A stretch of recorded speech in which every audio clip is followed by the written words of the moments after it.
Good day, everybody. My name is Bob Enders. I'm the Vice President Solution Specialist for SafePass.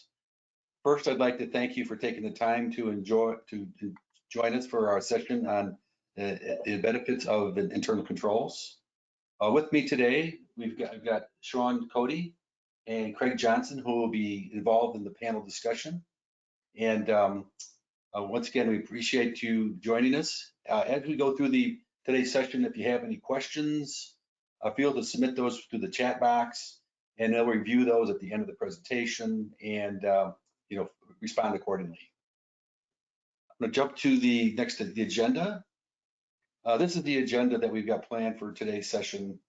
Go into a little bit about understanding the organizational DNA, where controls actually fit into the organization. Risk management process in general, talk about what that includes. Case studies that you can relate to as far as where we've actually deployed controls to help organizations improve their controls framework. We'll also ask some questions about answer some questions like what are internal controls, types of internal controls, automated versus manual, and benefits of automating internal controls. And as indicated here, we have a Q&A session afterwards, but as I mentioned, just submit your questions to the chat box. Sean or Craig, turn it over to you.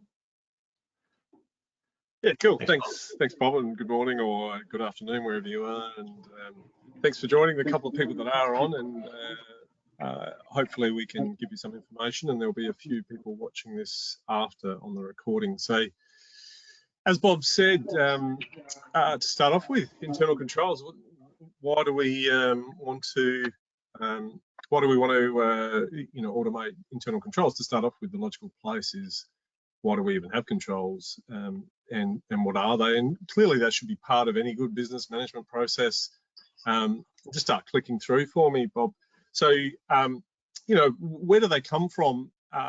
Where do these rules originate from, or business processes, controls, whatever you want to call them?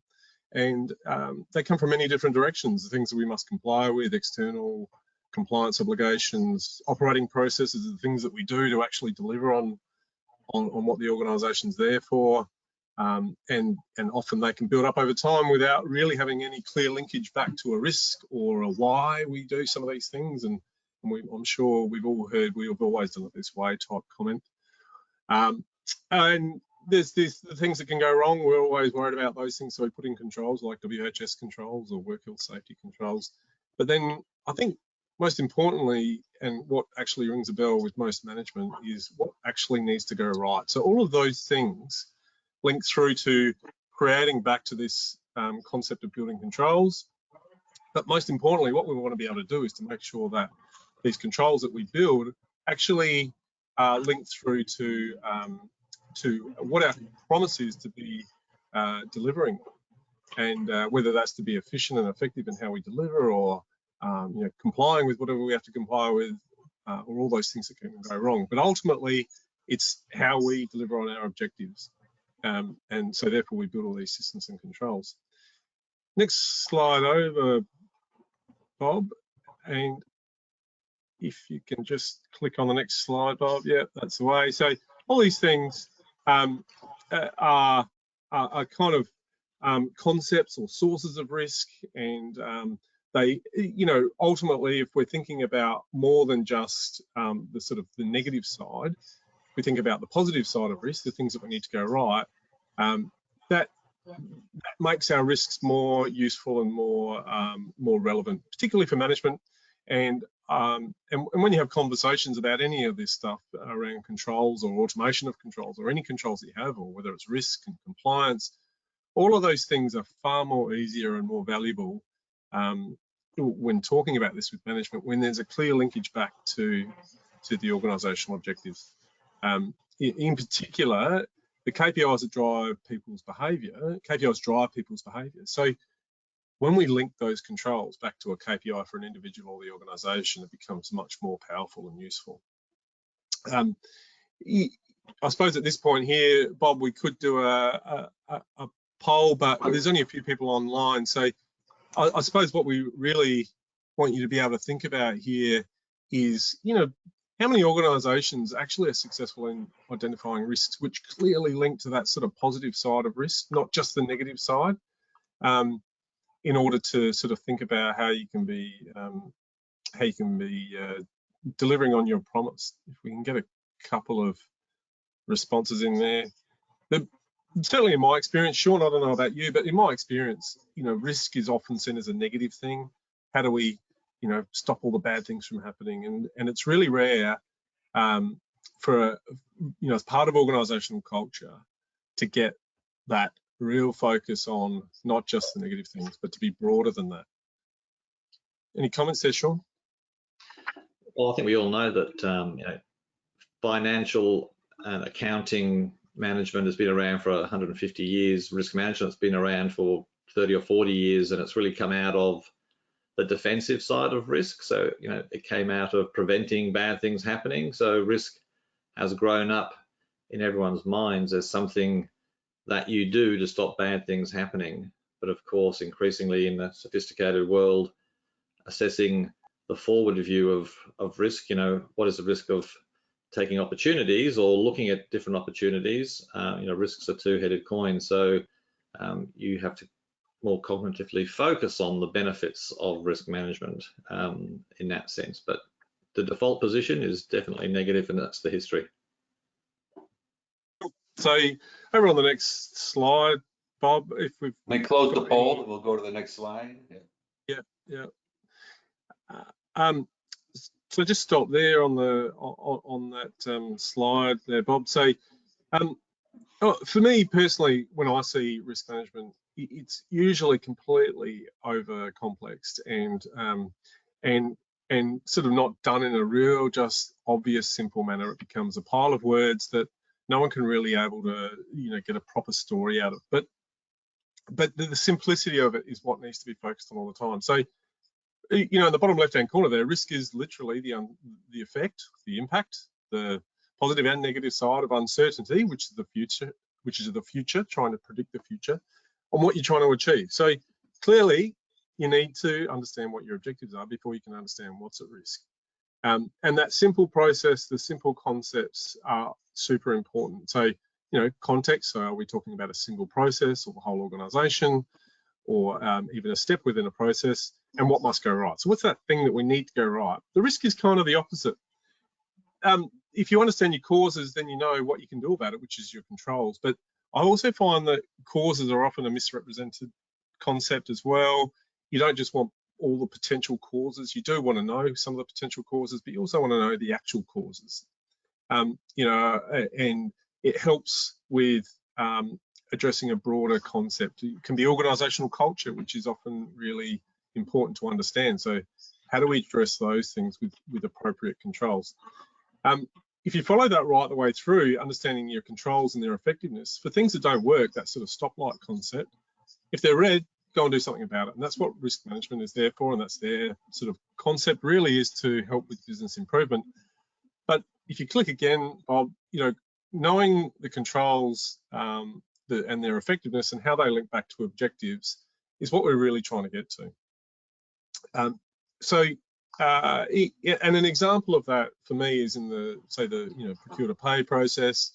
To sign or approve a form is a control that might live within a process, but it's much more powerful and useful to say, particularly to management, that the control is really confirming value for money has been achieved, and that's just a lot more useful way of expressing what a control is, and then thinking about how you actually monitor that.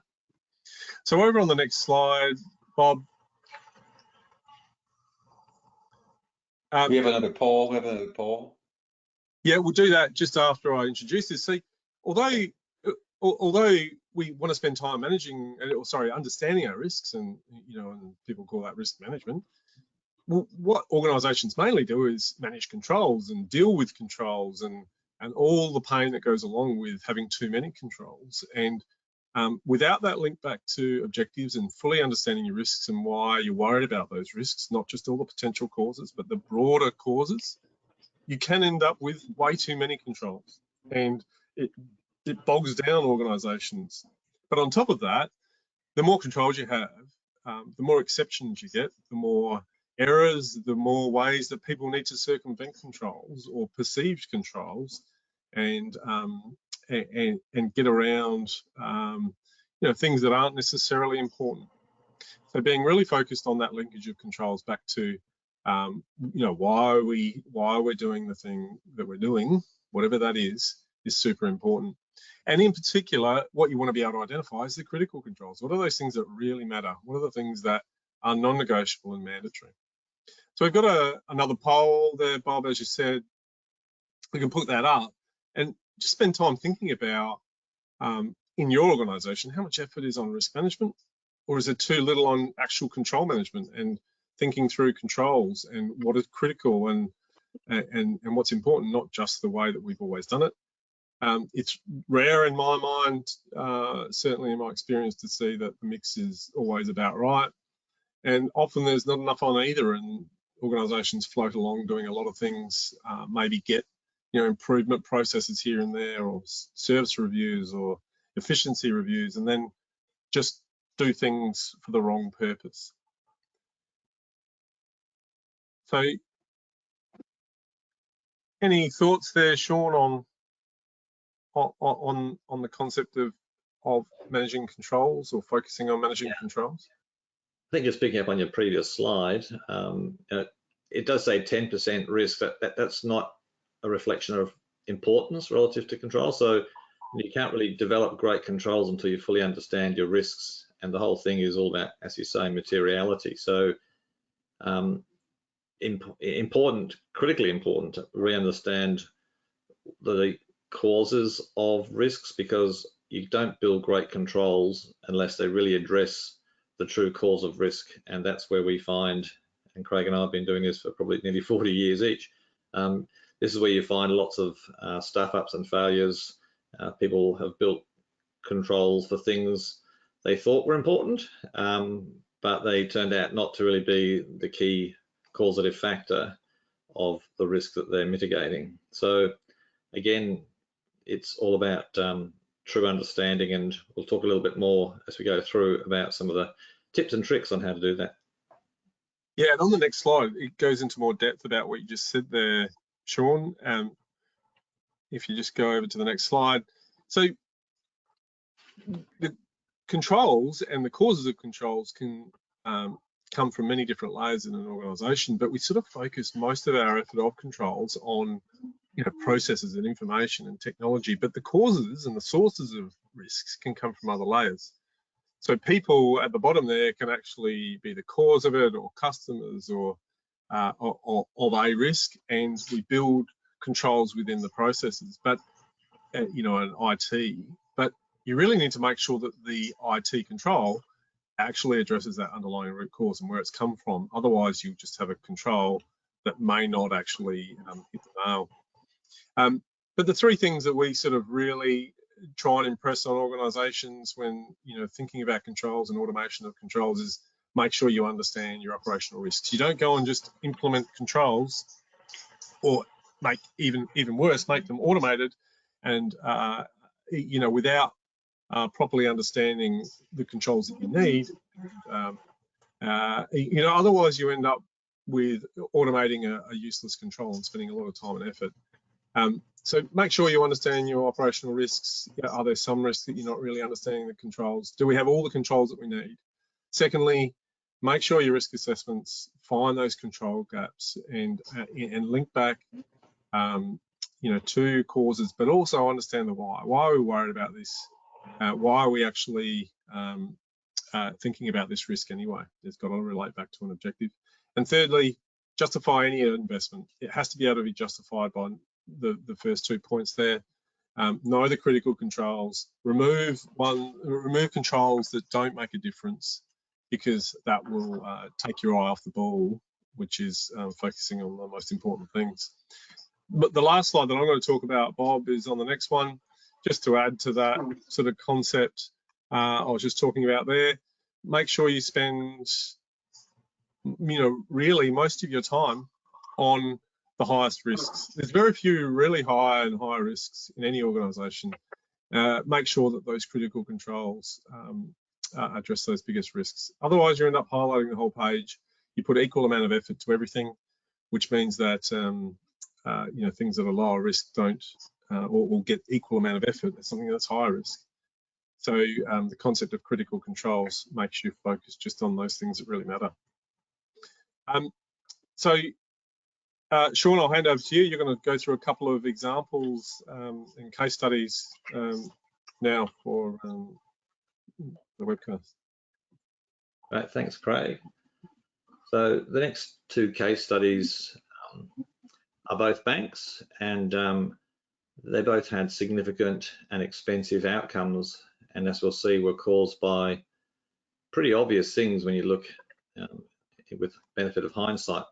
So the first one was an online-only bank, and you can imagine 99.99% or as close to online presence is pretty important when you're a digital bank. So this bank was offline for a full day and caused massive impact reputationally and on customer self-belief, I guess, in the trust of the bank. But the root cause, or the root causes, because there were multiple, were really a mix of technology controls and cognitive bias by those responsible for managing those controls. So firstly, one of the key issues here was an out of memory error in one of the servers, and this was a known problem, and the organization failed to put in some simple technology controls to monitor the rate of change of memory consumption. That was exacerbated by a lack of the relationship between some different controls and what would happen if load shifting or other activity was undertaken. So there was a fundamental misunderstanding operationally of how the technology actually worked. And there were some very important controls which were manual and had not been automated, which could have been, and in fact had been recommended through a number of years of internal audit and other reviews, that they could have been automated, and they weren't, and that meant they were much slower, and that had a contributing impact on the result. So the lesson learned here is and Craig touched on it too, you should automate key controls where it's possible to do so, but to do that you must really fully understand how the organization actually works and what constraints you lock in, because if you automate failure, you just get failure faster. So really it's about understanding, but where you can do that, you should do it. The second case study was a much more expensive one because it involved regulatory penalties, rolling out of new smart ATM capability. This was an example that Craig touched on a previous slide, where the actual risks emanated in a different layer of the organisation. They emanated in the people and organisational design, which kind of cascaded risk into technology, and there was a key insight was excluded from the final consideration of what controls should be put in place. There's a lot of assumptions made, and we all work or have worked in organisations, and you may well too, where there's silos and there's assumptions, and it's impossible across a large organisation to get everyone's point of view or understanding. So we live with reasonable assumptions, but in this case, that created holes in the control process. And again, lack of automated controls meant that there was a gap. The visibility for key staff who were responsible for some of these risks, they just couldn't see the data they needed to see. So the biggest lesson from this one, and there were multiple, is really having the right people in the room, again, understanding how the business process works. No technology control exists in isolation. It's usually part of a long value chain or business process. So you need to understand where it fits in. And that's especially true for people who work in technology. It's not your role necessarily, or in your PD or KPIs, to understand other parts of the business, but you have to be happy that you understand, that the people you're talking to understand those risks. It's often the way it works. All right, I might just pause there. I'm happy to have any questions, or Craig, or Bob, if you want to chip in on anything, please do. Otherwise, we'll keep moving. We don't have any checks. We don't have any questions at the moment, so I just wanted to check. Yeah, go ahead. Let's keep moving. All right, well, let's move on to the next slide. So earlier on, we talked about, what is a control in our agenda, and sometimes it's pretty hard to know if you're dealing with controls in a way that requires certain investment or certain approach. So there's a couple of questions here which help understand whether what you're dealing with is actually a control, and a control is pretty simply something that is modifying a risk. And the ISO standard 31000 risk management standard talks about these as as being policies, practices, devices, people, many things contribute to being a control. But if you answer these questions, particularly question 3 and 4, you can understand with more certainty that the thing you're dealing with is actually a control and should be considered as such. And when you're dealing with controls, it is important to capture certain data about them, particularly if they become, through your investigations, I guess, key controls, particularly when you're investing in something new. So question 3 and 4, pretty self-evident. If any of all of these things are kind of yes, then you're probably dealing with a control. But don't get hung up on definitions, really focus on what happens. All right, keep going.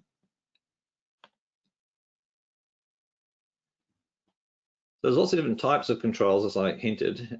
Today we're going to focus mainly on technology controls, and that is where SafePass plays a very important role, but it touches on all these things because, as we've said, they're all kind of connected if you go back to the layers diagram.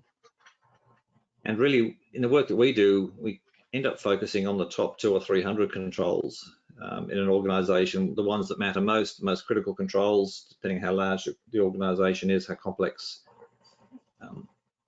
But these days, most of the controls in an organization are actually technology based. It's hard to put a number on it, but I would reckon it's 70 to 80% of all controls in financial services are either pure or based on technology of one kind or another.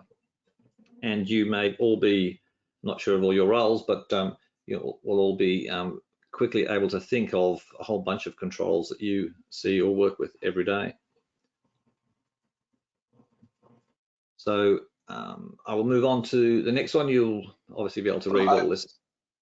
I was just going to add that from a SafePass standpoint, we focus on the insider threats within an organization, primarily focusing within their ERP applications that operate their business. Our primary focus is access management, and access management has become a very significant area of concern just because of the change in the technologies. Now people are working remotely, they have access to the cloud, applications are in the cloud. So all of a sudden access becomes much more of an important consideration. And we provide several solutions to help address some of those technology risks within the ERP applications. And we cover it across the entire stack, all the way from the application to the database to the infrastructure. We help organizations eliminate and control access at those various levels. The other components that we provide also is some of the transactional or operational risks to the organization. We take a risk-based approach where we identify the risks and we design controls to address those risks. And what Sean and Craig were talking about, there are a lot of controls. We want to minimize those controls and focus on the high risk areas. And part of that solution is we have monitoring controls, compensating controls, help organizations to mitigate that risk. We don't affect the processing within the business organization, but once again, we identify the risks and then put controls to help mitigate those risks. Yeah, thanks, Bob. And I'd say, access controls and the governance of access controls are absolutely critical risks these days because everyone needs to, secure their perimeters, understand who's in their world, and do they have access to the right things? And that's a very complicated network these days. So you definitely need a solution of some kind. And I should add in here that neither Craig nor I actually work for SafePass. We're kind of independent contractors who have decided to chip in and talk about a topic they're very excited about generally, controls and risk management. So that's why we're here. Thanks, Bob. If you want to move on. So controls cost money, not something risk management always talks about as the second line of defense. If you're familiar with the 3 lines of defense model, controls are often layered upon each other, and the cost of them is rarely actually counted up. And that's another reason why you need to be really clear about controls, because at some point you'll need to understand the total cost of risk, which includes the total cost of controls, and being smart about controls means you can be more cost effective. And therefore understanding control types and control modes, whatever language you want to use, is important, because preventative controls are much cheaper than detective controls, and especially corrective and mitigating controls. And that makes probably plausible sense. Probabilistically, it might vary on the situation, but it's always cheaper to prevent something happening or to detect it as it's starting to happen than it is to try and minimize the damage after it's happened. So this is a really important part of the thinking when designing controls.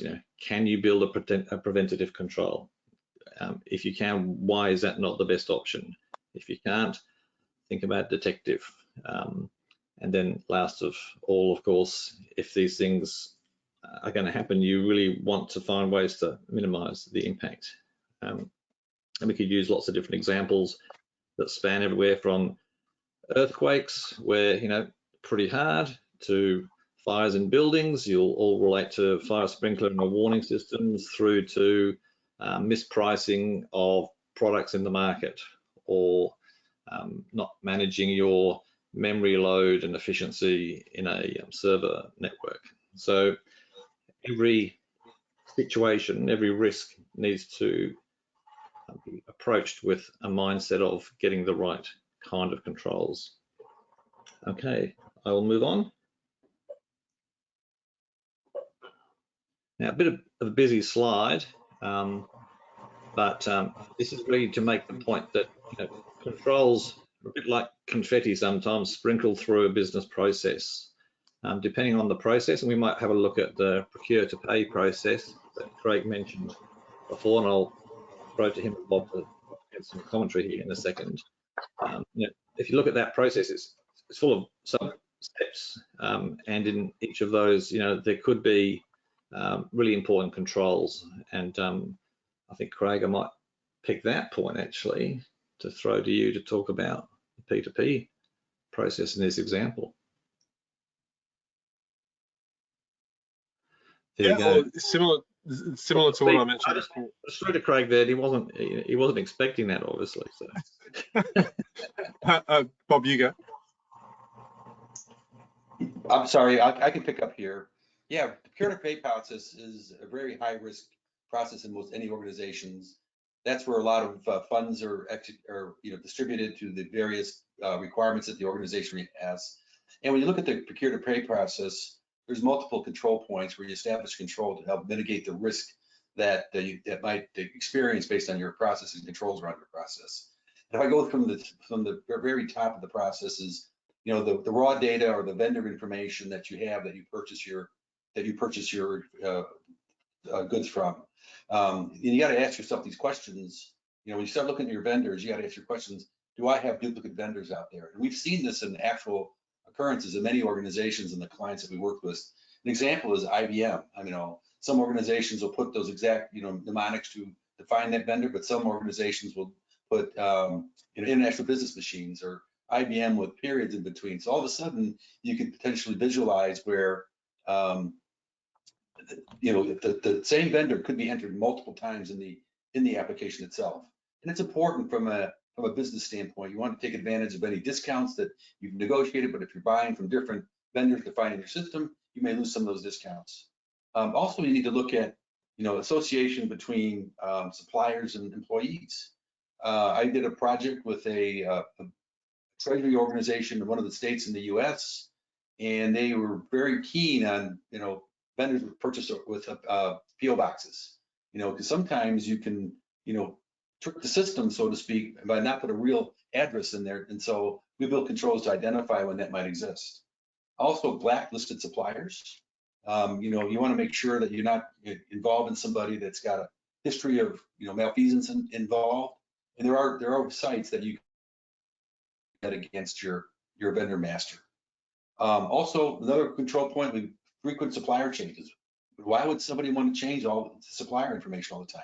But once again, that could be a concern from a risk standpoint that somebody's changing information that would affect, tracking something that may have occurred. And also, if there's any missing supplier information. Once again, these are control points at the top of the chain within the procure-to-pay process. As you go through the process itself, the next thing is creating a purchase order. Some of the areas you want to, consider, or controls you want to consider, evaluating duplicate POs. And a lot of organizations and individuals will circumvent the policies by wanting to split that purchase order purchase between two separate purchase orders to go below the procurement guidelines that they have established. Another one could be purchase orders to non-vendors. Create a purchase order to any organization that you want to purchase some goods from. So once again, that's another control point. You want to identify those that are purchase orders, but you don't have a known vendor associated with that purchase order. And as you go through the process, you start talking about the payment process in AP, creating invoices. Our invoices paid in a timely manner, so you can take advantage of the discounts that are being offered by your vendor. On top of that, you've got duplicate invoices. Has somebody issued an invoice more than once? A true life example is one of our clients we had caught a $1.4 million duplicate invoices to an oil company because they had remote offices, and the vendor sent the same invoice to two different offices in the current ERP application, couldn't capture that event. And so we built a control to identify and track for that. We were able to track one of the invoices itself. We also have changes in payment terms. It may be something somebody may be changing those terms to take advantage of the fact that they can avoid or hide the discount that they overlooked. And also a big one that I recognize is, when you have an employee that creates vendors and also create invoices, because that's the nature of the role in the organization. And the control point you want to put in place is you want to identify where an invoice is being created to a vendor that same individual created the vendor. So once again, you want to mitigate that risk, because there are situations where you may be able to take advantage of having that capability, but you want to put a control in place to mitigate that risk. Great, thanks, Bob. Craig, is there anything you want to add to that? Oh, that's pretty comprehensive. I don't think I need to add any more. It is a lot of life experience there too. Maybe takes us to the next slide. So just jumping in the helicopter for a second and kind of going up to the top level, what does all this mean for you effectively, depending on your role? And I think this applies to almost every role, to be honest, because you have to really understand your risks. Even if you're not in a risk management formal title, you really do need to understand the risks to the things within your scope. And as we've mentioned, managing your controls is the large bulk of your time and focus. But those two things together are not the only things. The other element really is responding to incidents. So they can be considered, control failures in many respects. So, when risks occur and there's some loss or damage, an incident of some kind, that can be from one of many reasons. It can be because you missed building a control which was important, like our case study, or it can be because you had a tolerance for a certain amount of failure because 100% control coverage is too expensive. So you'll just go to 80% and you will allow a certain number of failures, and that's what happens. Or it's the changing environment. So in the procure-to-pay space, for example, there's lots of scams and fraud and malfeasance. So increasingly, I see people not relying on email authority to change vendor details. For example, they'll get on the phone and talk to a real person and work out whether that's legitimate, because you can no longer trust the process. So, and that drives the creation of new controls. So controls can be created in reaction to external or changing environments as well. But all of those things kind of mean, stay on the ball. It's a moving space, and you really have to have the knowledge and thinking and mindset to manage business properly. All right. Just to add to that, Sean, I find that there's this concept of risk culture that we've all heard about, and decision-making culture, those types of things. For me, part of what risk culture is just understanding, people fundamentally understanding what the risks are. And we've all had, and I'm sure all experienced situations where people go, oh, we've got this big issue, there's blah, blah, blah, I'm really worried about something, or effectively they are saying that there's a risk here. Just stepping back and saying, tell me what the risk is. Why are you worried about it? What are you actually trying to achieve in this process? Why are those underlying things there right now? And then what can we do about it? And ultimately, should we be implementing a control or changing something we do now? It's a fundamental concept that goes right back to the heart of the concept of risk management. Yeah, no, agree. So we'll move on to the next one, and just again in our kind of helicopter, think about what we're trying to achieve. So, I do like motorsport. I'm not a mad rev head or anything like that, but I do appreciate motor racing, and often used as a proxy example for risk management. And going back to the very beginning of our presentation, risk management is all about the effect of uncertainty on objectives, and the objective for an organization is to succeed, achieve its purpose, be sustainable, make profit if it's in that category, but it wants to win, right? Just like motor racing, you want to win, and to do that you really have to go fast. So straight away, what are some of the constraints on that? Well, there are mechanical engineering limits, there is a component quality, there's driver skills, there's weather, and these days you can add a long list of other things around technology, pit crew.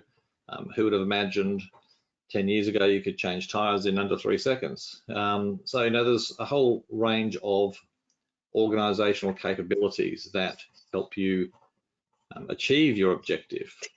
But there are also race rules, and there is safety and team instructions as well. So a lot of those are compliance and risk flavored. And touched on pit crew efficacy, the investment in parts and training technology systems. There's a mix of culture, investment, and enablement in all of that. But what are some of the controls that are spread across all of that reality? Well, you've got the basic ones: accelerator, brakes, could put steering wheel in there, can't do much without those three things. Mirrors, although depending on what sport you're watching, not too many people look in their mirrors, I guess, all the time. There's communication. Increasingly, there's a whole world of IoT sensors. I did read recently there's 150 million lines of code in a Google auto driving vehicle. I'm sure some of you will have a more up-to-date number than me. Tire choices, fuel load, etc., etc. So a very simple proxy for what we're trying to achieve, what are the constraints, what are the compliance risk parameters, what are the controls. All of that comes together to get performance. So really, you're only as good as your weakest link. So this is why conversations about controls are so important, because they play such an important center role in making sure all those things come together in a way that is cost effective and meaningful. And I guess that is what our presentation today is about. And we're doing it with SafePass because we understand how their product actually help you do a lot of these things. So at this point, I might stop talking and hand back to, let me guess, it's either Craig or Bob. Let's have a poll. Oh, actually, it's me. Sorry. I think I was. There you go. I'm going to do this pop quiz, and then I'm going to hand over to Craig or Bob, and take it from there. So we've talked a lot about this. So I'm putting you on the spot. Those of you who are listening, look at these three groups of controls. Which ones are preventative, which ones are detective, and which ones are corrective? We might not test you per se, but have a think yourselves, and I'll let Craig give you the answers in a moment and talk a little bit about some of them perhaps. I'll give you a second, and then Craig, I'll hand over. Yep, Bob, are you doing the poll? Maybe not. I don't think so. That's okay. Well, this one. Yeah. That's okay. So, yeah, clearly on the left is the preventative. They line up perfectly. Preventative, say access control, stops people actually doing the wrong thing, etc. Detective is the middle one. That's really finding where things have gone wrong, or trying to fix things like reconciliations, making sure that after the fact, after the activity has actually gone on, we're going back and fixing things. And then corrective is where we actually have to fix things once they've gone completely wrong. As Sean said before, the best bang for buck is preventative, and things like access controls fit right into safe passes and wheelhouse and stop things from going wrong. So on the next slide, Bob, there's this concept of manual, semi-automated, and automated. Automated controls are really good as long as they are focused and relevant to what we actually need, and link back to something that's really important, because they require someone to make sure that they are being reviewed if it's not going right, and you need to go back and do something about it. So if they are actually relevant and link back to objectives and address the core cause to a risk, then they will be really well used and understood. Manual controls and semi-automated, sometimes you've got no choice but to do some of those things. But as far as possible, where you get focused and useful automated controls, there's some of the best controls that you can get. Automatically stop things from going wrong, particularly automated and preventative controls really are focused on best outcomes. So the next slide over, it's interesting though, you can end up having a mixture of manual and right through to automated controls in each of these areas. But again, you can end up with too many, so make sure that they're focused on the right areas, and someone with proper authority is actually looking at these. And when we get the results of some of the automated controls, if there is exceptions, if they're focused back on the things that they need to, that really matter, then people will listen. So, anything else to add there, Sean or Bob? Yeah, I just got a couple of things. I want to mention a little bit about SafePass and automating controls. Obviously, there's a lot of business benefits while you're mitigating the risk within an organization, and this has kind of identified some of the key areas of improvements. Increased efficiency. Obviously, when you have automated controls, the controls will be more proactive and notify when a fraud event or a risk event occurs, and so you can quickly address that particular event. Define access to data, and that goes back to my comment earlier. Access is really critical these days. Our clients are looking to how do they better control access, because now the technology landscape has made access much more critical. You got cloud applications, so the protection of the network is no longer in existence, because cloud can be accessed from anybody. Increased cost efficiency. Obviously, there's improvements from a cost perspective. If I automate the provisioning process, there are definite benefits from a automated process opposed to a manual process. In the manual, as Sean was explaining, is very, very time consuming. But if you can automate that, and it's still an operational task that has to occur, obviously improve cost efficiencies. The project I referenced on the procure to pay slide previously, after we put all the controls in place and the controls started effectively identifying risks, addressing some of the risks that were of concern to the organization, they saved $30 to $40 million the very first year because we were able to get rid of a lot of duplicate invoices that were being paid multiple times just because we've identified fraudulent vendors that were no longer in business. So it's just a very successful effort. In addition, we have reduced fraud risk, and that's the purpose of controls. You identify the risk and you put controls in place to mitigate that risk.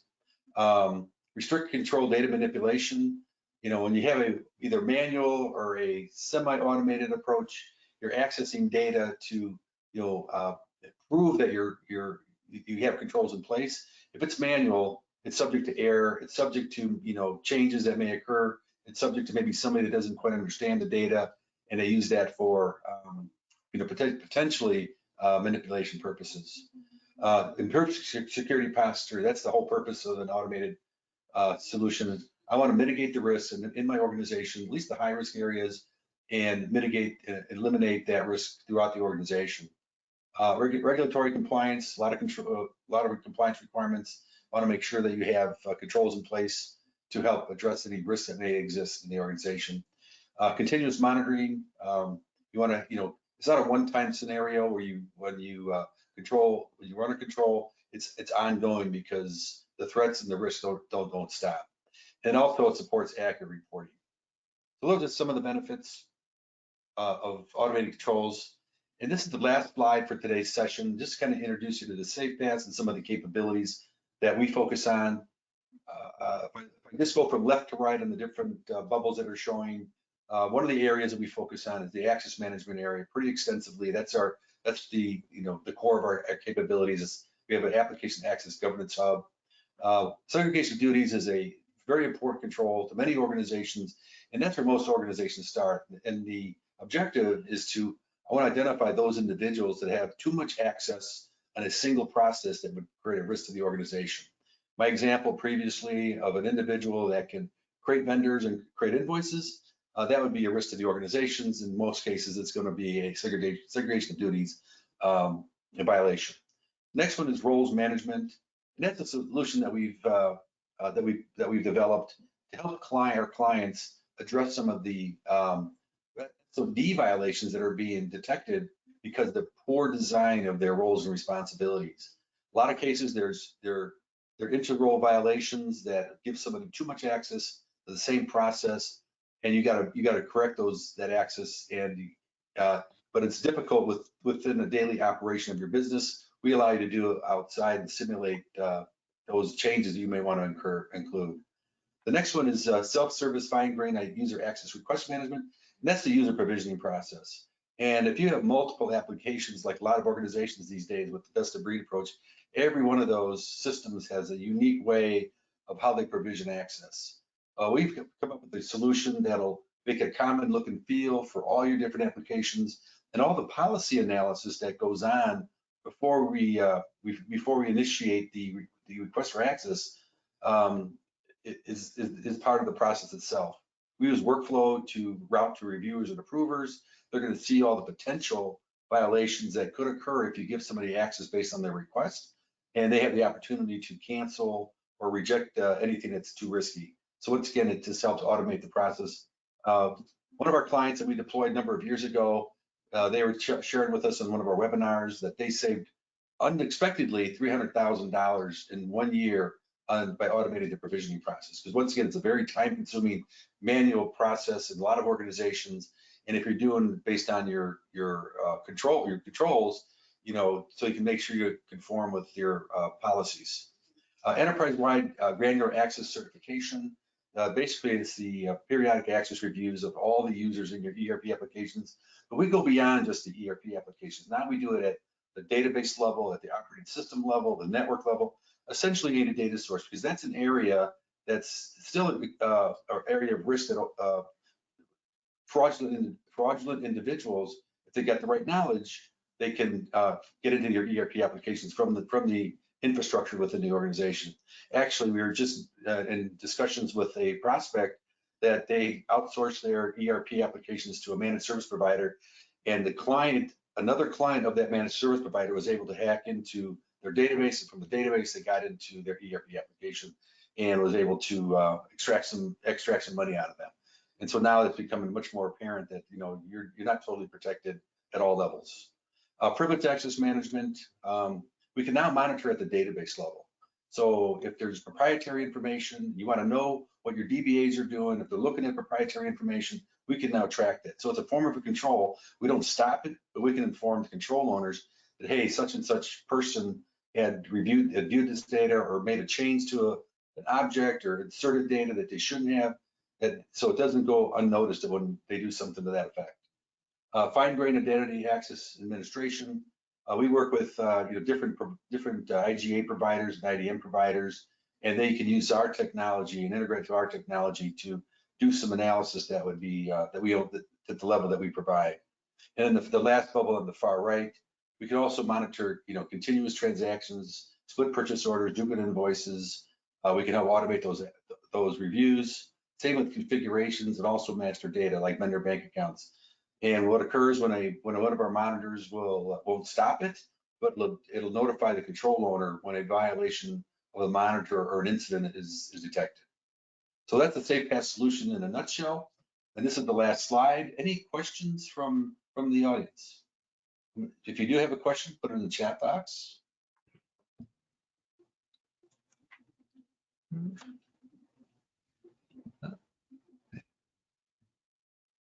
I don't see any questions from the audience. No. With that, we're concluding today's session. Once again, thank you for your time and attention. And if there's any questions that you'd like to follow up, feel free to reach out to us, and we'd be more than happy to discuss your current controls framework and the areas you're looking to improve. Right. Well, thanks to my colleagues, Bob and Craig, and I hope those listening got something out of it. It's all about education and learning. So thanks for your time. Thanks, everyone. Thanks, everyone. Take care.